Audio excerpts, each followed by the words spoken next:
ang plano, kaya panawagan ng Pangulo. I strongly appeal to all concerned to stop this call for a separate Mindanao. It is a grave violation of the Constitution. Hindi ito ang bagong Pilipinas na ating hinuhubog.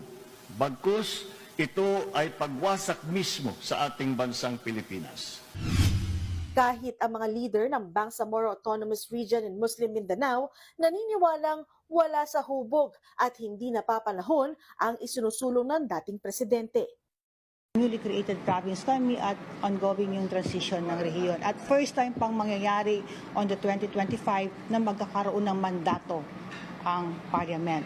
So for us, masyadong, it's too early, no? It's too early, no? It's too early at it's not yet the proper time. We need to unite. Tingin naman